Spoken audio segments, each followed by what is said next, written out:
UFC 286, Edwards versus Usman 3 just took place, and I'm going to go through the entire card, starting with the early prelims, ending with the main event, giving my reaction and breakdown to every single fight on the card, and my overall event recap as well. Let's start straight away with the early prelim opener of Veronica Hardy versus Juliana Miller.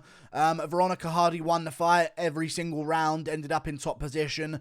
Juliana Miller can't fight, it seems. She tested positive for having a gallon of alcohol in her system during the fight. She doesn't know what she's doing whatsoever. I'm not entirely taking away all credit from Veronica Hardy here. She had a good performance and she looked much better, of course, on the feet and on the ground, winning all of the positional exchanges, while Juliana Miller just sort of pulled random jiu-jitsu moves out of nowhere and went for random submissions. Sorry, not jiu-jitsu moves. Went for random submissions over and over again that put herself in bottom position. Really, really terrible moves. No idea what she's doing. She won the Ultimate Fighter, but she can't fight because it was the women's edition of the Ultimate Fighter. So, Veronica Hardy wins against someone who seemed like they were blind as they thought. We move on up the card to another fight. I got that one wrong, by the way, if you can't tell by my tone. We move on. Jai Herbert versus Ludovit Klein. So, Jai Herbert arguably should have won. He was the better fighter out of the two of them. I thought he won the first and the second round. He was a little bit busier on bottom in the first round as well. Round 2, though, close. Round 3, close, sorry. Third round could have gone Jai Herbert's way, actually, now I think about it. Round 2 could have gone Klein's way, so it was pretty much 1-1. Maybe Jai Herbert could have got the win just given to him, even with the point deduction included, by winning 30-27. There's an argument for him winning every round, but I think I had it 1-1. The third round was Jai Herbert's, but he did get a point taken away, so the draw is the draw. It's how it is. He need Ludovit Klein in the groin twice, I believe, pretty badly, and the referee had to take it away. Not so much because it was just like two different groin shots. I'm sure if he did one of them in round 1 and one of them in round 3, that they wouldn't have taken a point away, but it's because he did it back to back, right after each other, that they took a point away for that. And they're starting to set a little bit more of a standard to take a point away whenever someone does cheat. They did it in the main event as well, so ended up being a draw, but Jai Herbert was the better fighter. I picked Klein, but Jai Herbert proved himself, but it was a draw. But we all know Jai Herbert arguably should have won that, and the second knee to the groin might not have been to the groin. Let's be real. We move on up the card to another fight. Joanne Calderwood versus Luana Carolina. Just Joanne Calderwood winning, in my opinion, every single round. It got competitive here and there to where there arguably could be an argument for Luana Carolina winning the first and the second, but I think it was pretty clear to Joanne Calderwood. She landed the better shots. She landed more of the shots as well. She was like throwing Luana Carolina off balance, and she genuinely had a good performance. It was a fun fight, a fun scrap for 3 rounds. The third round was really, really good, high-paced. But yeah, Joanne Calderwood just did enough to get it done. One thing I couldn't stand about this performance, though, that I'm going to actually highlight here in my event recap video, was Joanne Calderwood would end up at the end of round 2 and 3 throwing Luana Carolina off balance to the ground, okay? So she got 2 takedowns in the fight at the end of round 2 and 3, which were close rounds. Round 3 was a little bit more clear for Joanne Calderwood, but round 2 was still a competitive round. She would end up throwing Luana Carolina to the ground in those rounds, and then just standing there doing nothing with 20 seconds to go. She's not going to armbar you off bottom in that amount of time. Try and get some shots in of ground and pound and end the fight in a dominant position, even if you just slide into half guard on top or full guard on top. End the fight on top, end the round on top, and you'll guarantee yourself those rounds. Really bad fight IQ, but good performance. She was landing really good knees in the clinch and elbows in the clinch as well, and was winning the fight at range on the feet with her strikes as well. So good job by Joanne Calderwood. We move on up the card to another fight, which was Jake Hadley versus Malcolm Gordon. I picked Jake Hadley to win by first round TKO. No, I said first round rear naked choke. I said he would melt Malcolm Gordon with punches and then get the neck and choke him out with a rear naked, but he didn't need to do the choke. He did not need to do the choke whatsoever. He went straight for the TKO. Started the fight very strong. Both guys landing okay shots at range. Malcolm Gordon kicking the arms and going for the legs of Jake Hadley here and there. I believe he landed a good leg kick early on. But other than that, Jake Hadley ripped the body with a left hook. Landed it right on the right spot. And Malcolm Gordon was very visibly affected by the first one that Jake Hadley landed. And then Jake Hadley got his space. Malcolm Gordon was like, God, that body shot hurt. I better close the distance and try and get a hold of this guy. And as he threw into the distance or threw into the clinch, Hadley stuck him with another left hand to the body as well, shut him down, and finished him on the ground afterwards with some really rabid hammer fists to finish the fight. So very impressive performance, because Malcolm Gordon was the guy who took Mohamed Mokaev to all he had in their fight. So there's a lot of beef between Jake Hadley and Mohamed Mokaev in their two fights. Mohamed Mokaev won round 1 against Gordon, was maybe on his way to losing round 3 against Gordon until he got the choke in the 3rd round.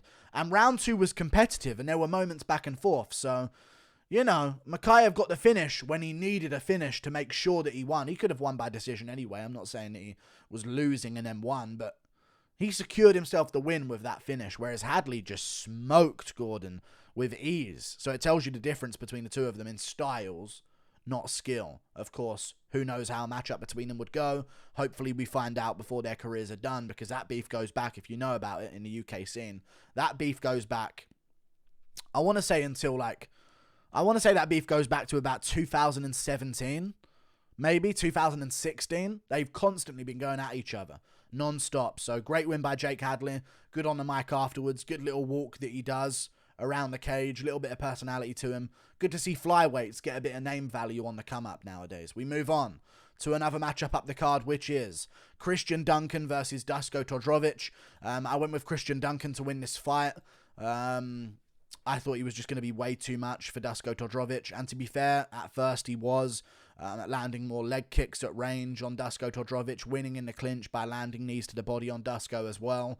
And eventually, as he tried to turn him around in the clinch and maybe go for a takedown or change an angle on Dusko Todorovic, while stuffing the takedown, Dusko blew his knee out, tore his ACL, and went down holding it like Aspinall against Blades. So Christian Duncan didn't get the performance that he wanted, but did get a win in his debut, which is all that matters, I guess, because he gets his win bonus, he moves on, he gets the octagon jitters out of the way. Now let's move him on against someone else in that division. So, yeah, I think he's going to be a real prospect that you need to watch out for. And the longer they give him, the worse it's going to get, in my opinion. Christian Leroy Duncan is, I believe he is 27, I'm going to say. I'm going to take a wild guess that he's 27 years of age. He is 27. The longer they give him, I promise you, the worse it's going to get, because he's improving. He looks better every time you see him, and I think he's going to be a real problem in the middleweight division, unless they give him like Abbas Magomedov next, in which case then maybe he'll have a problem rather than be the problem. We move on to another fight up the card, which was Lerone Murphy versus Gabriel Santos. This is the debatable one. I thought that Gabriel Santos should have won this fight.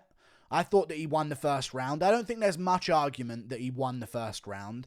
And I think it's very clear that Lerone Murphy won the 3rd round. It comes down to the 2nd round. Lerone Murphy did more damage in the 3rd. Both guys landed good shots. And of course, Santos got a takedown at one point as well. But Lerone Murphy did more damage in that round. 35-20 on significant strikes. There's no argument there. He won round 3 against Santos. Round 1 was close, but the takedowns and the more of the strikes landed, I gave it to Santos. Round 2 is the big question. Lerone Murphy was outstriking Gabriel Santos in round 2. He was. Santos had a moment where he kicked Murphy's leg and took him off his feet for a second. But other than that, Murphy was quite clearly outstriking Gabriel Santos in that round. Pretty clearly, in my opinion. The only problem is Santos took him down, got his back, and then was fighting for a rear naked choke attempt that he didn't quite have. But then he didn't get a submission attempt for this, and this is the problem that I have with the decision. He should have got a submission attempt for the armbar that he had. Whether you have the arm extended or not, the position that Lerone Murphy was if there was 30 seconds left in the 2nd round, Gabriel Santos finishes Lerone Murphy with an armbar. That's just a fact. He had him in a dangerous position, trying to pry the arm out from his grip, and he had him in a perfect armbar position. He would have arguably armbarred Lerone Murphy if there was 30 seconds left in that round. That's where the controversy comes from. I think that should be rewarded a little bit. But the judges ended up going with, no, it wasn't a submission attempt. Even though it clearly was.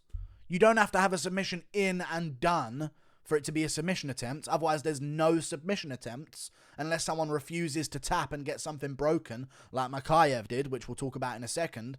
Like, it just doesn't make any sense. So, I don't know. Weird decision, but they went with Murphy on damage. Good for Murphy, I guess. But Santos is going to be a problem, and on a full camp, he arguably beats Murphy. So, we'll see how he looks when he comes back. Had a really good performance on short notice. We move on up the card. Mohamed Mokaev versus Jafel Filho. I went with Mohamed Mokaev winning this fight. I said he would get this one done by, I think I said decision or a late rounds finish. I think I said decision, 29-28. And I thought round 2 went to Jafel Filho. So it was a competitive fight. Round 1 was Mohamed Mokaev, of course, landed a bit better shots on the feet. Got the takedowns off in round 1, got his good position on Jafel Filho after escaping a guillotine in round 1, and did what he needed to do to win that round. 10-9 Mokaev in the first. Round 2, Filho did a bit better. Landed good shots on the feet, was getting the better of the stand-up, and then had a pretty good submission attempt in round 2 as well on the ground. And Mohamed Mokaev didn't really do too much in that position. It was close, though. He had dominant position on Jafel Filho in the second round. Had his moments on the back and on top position, but he wasn't really doing much damage in those positions. And Filho was punching him the whole time, and round 2 was a toss-up. But arguably Mokaev, I guess, now that I'm thinking about the round back in my head.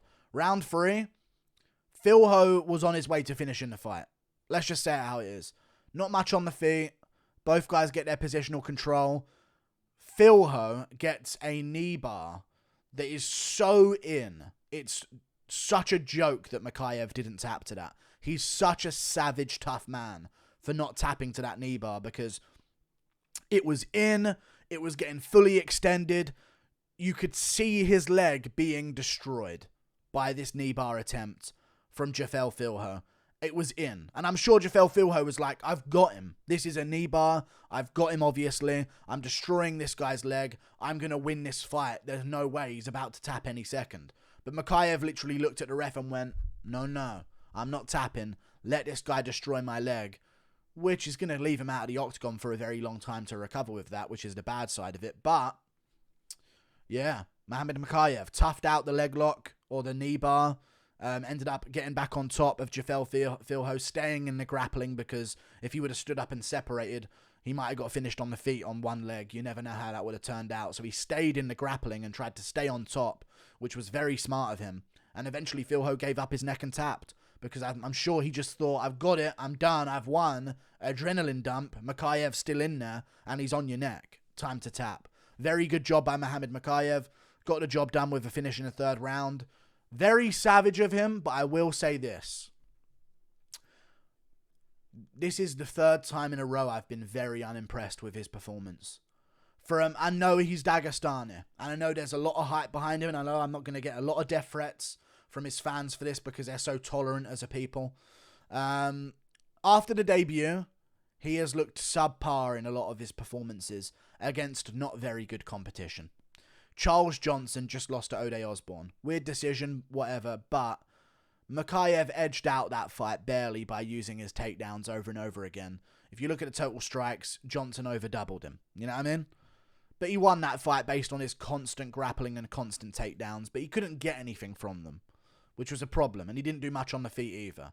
Against Malcolm Gordon, as I said, great first round. Second round, what is going on? He's not looking too good. He's having some bad moments. Round 3, he's losing the whole round. Finally has to find the submission out of nowhere. Same with this one. And Jafel Filho is making his debut. I think Mokaev needs to heal up his leg, take a lot of time off, and then come back against a ranked opponent because it's very shallow at flyweight, Mokaev fans. He needs some time off to improve because he ain't ready. Because if that's Pantoja rather than Jafel Filho, you ain't walking ever again, and he's ripping your leg off in that position. That's just a fact. There are levels at flyweight, and they improve dramatically upon each level of the ranking. I think he needs to take a bit more time. That was a debut fighter, and it was a struggle. So we move on up the card to another fight, which was Yanal Ashmouz versus Sam Patterson. I said this in my prediction. I said I'm picking Sam Patterson to win, but he doesn't move his head. So I say it's either going to be a first round brutal KO from Ashmouz, or Patterson wins in the second or third round. I picked Patterson by second or third round finish. He got clipped. He went for a leg kick. Yanal Ashmouz pounced on him, landed a right hand, landed a left hand as well on the temple as he went down, put out Sam Patterson badly. And that's not even the thing that you want me to talk about. I mean, after the KO, first of all, Yanal Ashmouz took mount, beat him up on top, beat the hell out of him, landed a bunch of follow-up shots. Patterson was moving, so you can see why the ref let it go a bit, because he was looking like he was trying to scramble on the ground, but he was more just out of it, and that was his instincts, just kicking in while he was on bottom. He went out at the end, though. A little bit of a late stoppage, in my opinion. But afterwards, man, I've never seen a fighter try to fight the ref more than Patterson did. You normally see a fighter shoot a single leg on a ref, and the ref says, hey, no, it's me, stop. You know, I'm the referee, the fight's over. And then they go, oh, God, sorry, ref, and then that's it. He was genuinely trying to get... He was doing Shavkat Rakhmonov moves on the ref. You know what I mean? It was worrying. I honestly believe that Sam Patterson did more damage to the referee than Chris Duncan did to Omar Morales in their fight. He was genuinely fighting him for so long, and he had to bring his coaches in to, like, really calm him down. And even then, he was confused and grabbing a single collar. Like, it was so scary, but a good win from Yanal Ashmouz. He didn't get a performance bonus. He should have got a performance bonus. But the UFC's like, we have to give it to Gaethje with the fight of the night, because they always do. But he should have got a performance bonus, in my opinion, on top of the fight of the night being given to Gaethje and Fiziev. We move on to another fight up the card, which was Chris Duncan versus Omar Morales. I went with Chris Duncan. I said he would win this fight by TKO at some point in a scrap back and forth. I wish it was that. It wasn't that. Both guys landed decent shots on each other, but other than that, other than the first round, it was a really slow-paced win from Chris Duncan. I gave the first round to Omar Morales. Some judge gave 30-27 Morales, and that is just absolutely ridiculous. Makes no sense. There's no way he won the third round in any way whatsoever. But they gave him that round somehow. Round one, Duncan and Morales, basically a leg kick battle early on. Duncan kind of getting the better of it, I would say. But Morales checking a few of Duncan's, but Morales not landing as many leg kicks back. And at one point towards the end of the round, where I thought Duncan was ahead a little bit, Morales stings him with a shot and rocks him a little bit. Then Duncan knocks him off balance with a shot, but I gave it to Morales because his shot visibly hurt Duncan, whereas Morales could have just slipped off balance. So I gave round one to Morales. Round two, Chris Duncan round, no doubt about it. Kept control, needed the thigh in the clinch, landed some good shots on the feet as well when they were there. But it was really just a boring, terrible performance by Chris Duncan in the third round that sealed the deal for him. Just didn't... I'm saying this right now. With another ref, this gets separated 5 times over. It's so weird how different referees let different fights go on. I'm not saying they should have separated it. I'm not saying they should have let it go on. I'm just saying I know you put 5 different refs in there, that fight gets separated 5 different amounts of times. He did nothing with him on the top position. Good job by Chris Duncan to hustle out the win, but in my opinion at lightweight, he seems slow, ploddy. I'm not expecting much from his career, but he got the job done in his debut. I think he's a bit too slow. He's big at lightweight, but lightweight's a really good division, and he seemed a little bit too slow in my opinion, and Omar Morales is 37, so it shouldn't be competitive. We move on to another fight up the card, Jack Shaw versus Makwan Amirkhani. I was worried in round one for Jack Shaw. I was actually worried about an upset here, but I picked Jack Shaw, of course, because Makwan has the ability to get a submission in round one. One thing that Jack Shaw did really good, though, is to give up position. Instead of trying to always hustle to get back up to his feet and shoot on a single to try and drive back up to his feet and risk getting Dash choked or Anaconda choked, he would just give up and just lay back and say, oh, okay, Makwan, I'll let you get back up. I'll kick you off with my feet when I get feet on hips instead. He wasn't going to risk getting Das or Anaconda choked, which was a very smart move from him. He always went to his back rather than on his knees in front of Makwan, so... Not like Jeff Molina shit, just on his knees in front of Makwan in a grappling situation.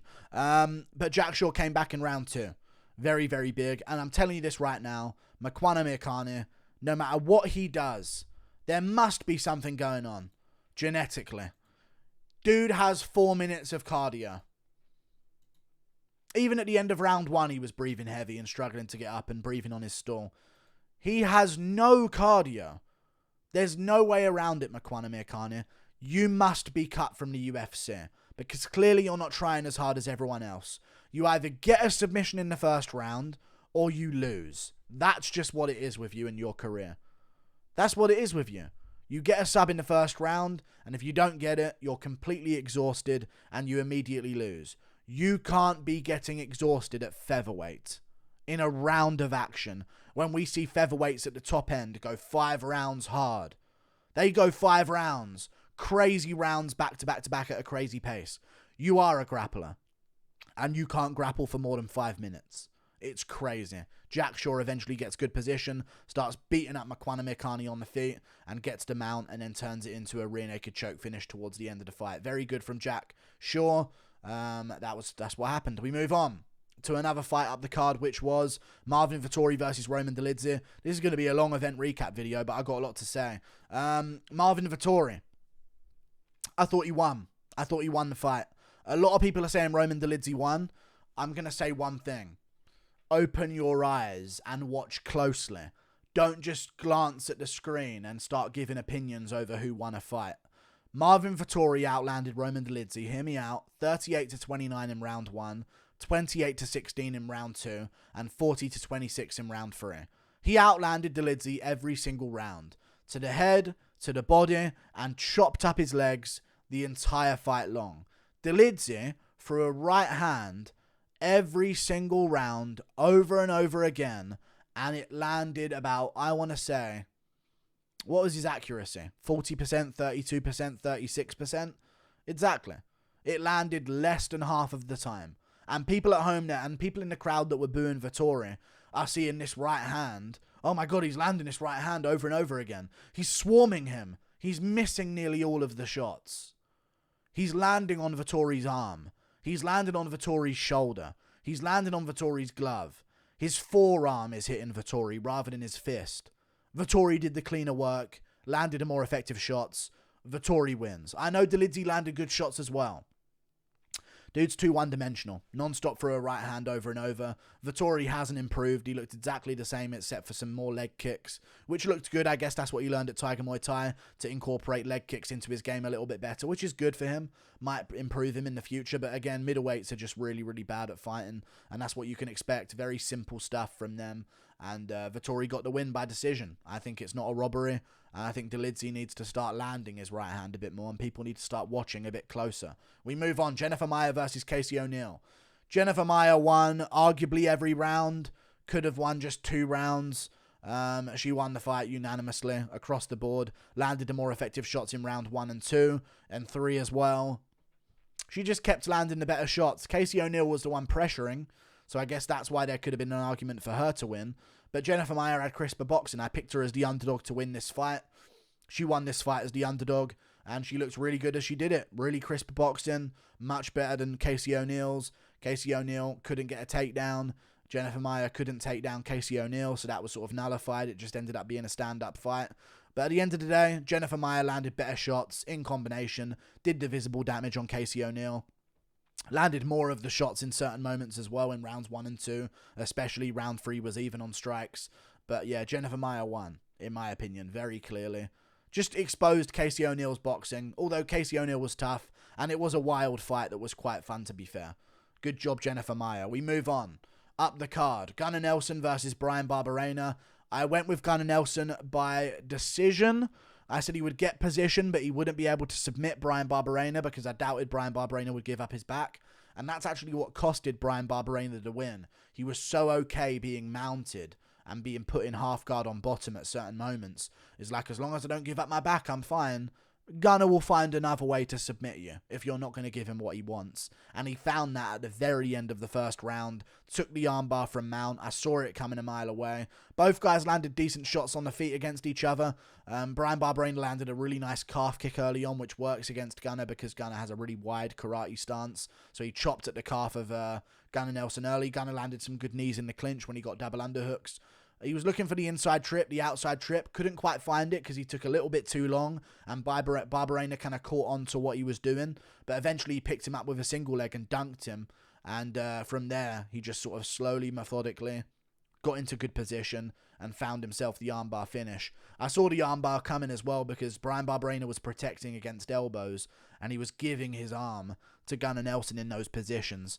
And Gunnar, with a little bit left on the clock, knows that he's won the round. He can risk going for an armbar and ended up on bottom. And he found the armbar. Very good performance from him, and he got a bonus as well, so really good for him. We move on. Up the card, Justin Gaethje versus Rafael Fiziev. Amazing fight. I don't want my saltiness over the decision to ruin the actual fight. Great fight from both. Fiziev's cardio is a massive letdown in his game because, in my opinion, the first 2 rounds weren't that crazy of a pace. You should be able to keep up that pace for 3 rounds. Fiziev has got a massive cardio problem. He was the one landing body shots as well. So I think he should have been the one that was even doing better in the later rounds. And Gaethje won the 3rd round. There are a few problems I have with this fight scoring though. Let's start with the obvious. Round 3 being a 10-8 is absolutely stupid. 53 to 38 on significant strikes. He outlanded Fiziev by 15. In a very high-paced, high-action round. It's not like he dropped Fiziev or wobbled him all over the place. We've seen fighters get 2 knockdowns in a round and not get a 10-8 round. But Gaethje got given a 10-8. The guy who gave Fiziev both rounds 1 and 2, which I gave Fiziev, almost gave Gaethje a 10-8 just so his scorecard, despite giving the first 2 to Fiziev, couldn't go Fiziev's way. It was such bad decision-making, in my opinion, to give that 10-8 in the 3rd. Very unfortunate for Fiziev there. And I thought he won the first 2 rounds. I really did. I thought Gaethje made a great adjustment in the 3rd, going for straight punches instead and totally building up the damage on Fiziev and like really starting to pick his shots a bit better. And Fiziev, of course, slowing down massively didn't help things either. So I gave Gaethje the 3rd round dominantly, 10-9. But round 1 and 2 I gave to Fiziev, in my opinion. I thought he looked much better than Gaethje. Landed the better shots. Gaethje might have landed a few more shots to the head in the first 2 rounds, but Fiziev landed the better leg kicks. Both guys landed good leg kicks, but both landed as good as they took. I thought Fiziev landed better leg kicks in round 2. I thought Fiziev's body work took the fight for him, and that's what I actually picked the fight based on, was the body work of Fiziev. He was landing so many massive body kicks on Justin Gaethje. He was landing jump flying knees to the body on Justin Gaethje as Gaethje hunched up as well. Knees to the body in the clinch over and over again as well. I just don't understand how they gave one of the first 2 rounds to Gaethje. First round I thought clear Fiziev. Second round is the debate. Here's the debate. Fiziev landed better shots. Fiziev landed more shots. Gaethje caused swelling under the eye of Rafael Fiziev and caused visible damage. So that's the equation. What are we going to value more? I guess some judges scored the visible damage and just saw that, but I looked at it as Fiziev just outstruck Gaethje in round 2 and landed the better shots throughout the round as well. But very good fight from both. It's actually better that Gaethje won because in the 3rd round, Fiziev got exposed for his cardio again, slowed down massively and not a crazy paced fight in the first 2. So yeah, not too good for Fiziev. I'm actually glad Gaethje won. He's a bigger name. Hopefully he fights Poirier next in a rematch. That's got pay-per-views written all over it, so that'll be a great one to watch. And yeah, for Rafael Fiziev, if he won and got the decision, I would have been upset, kind of, because his cardio is so unfortunate that I know Makhachev would have beaten him, and Dariush would have beaten him at their pace while shooting takedowns as well. I just think it was not too good for Fiziev in that fight, in that 3rd round. He needs to work on his cardio drastically. I don't even think he can. I think it's too genetic. He's too fast and quick and powerful on the feet early. There's got to be some kind of payoff, and that's what it is. We move on to the main event, which was Leon Edwards versus Kamaru Usman. I picked Leon Edwards to win by 48-47 decision. He won most of the scorecards by 48-46 because there was a point taken away.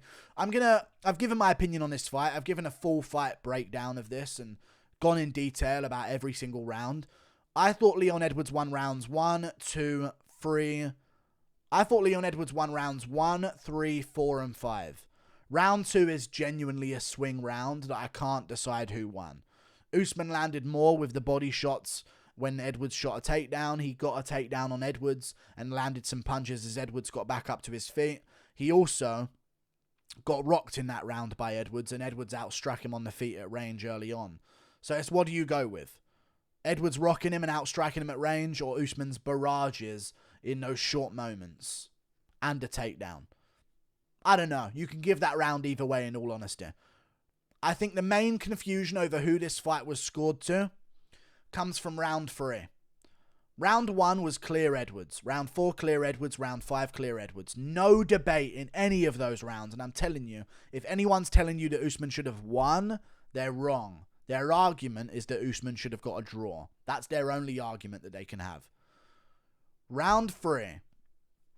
Edwards won round 3. He landed the better shots. He landed way more of the shots. And he didn't get taken down. Now, he didn't get taken down because of the cage grab. Fair enough. But he got a point taken away for that. Okay? So that makes it a draw round. I personally think, and I said this to my chat after the event was over, that when people hear that a point has been taken away from a fighter, they immediately assume that that fighter is now losing the round. They think that the point gets taken away in the middle of the round. You know? So, Edwards is losing this round. He needs to come back and win. No. The round happens. The point gets taken in the middle of the round. Nothing changes. The point is taken away at the end of the round. Edwards won round 3. I keep hearing people like DC and Brett Okamoto and all these people talking about the fight. And they're saying round 2 could have gone Edwards' way, and 1, 4, and 5, and they're making these arguments. Round 3 is the argument for Edwards as well. People are like completely chalking up round 3 as a 10-8 to Usman. No.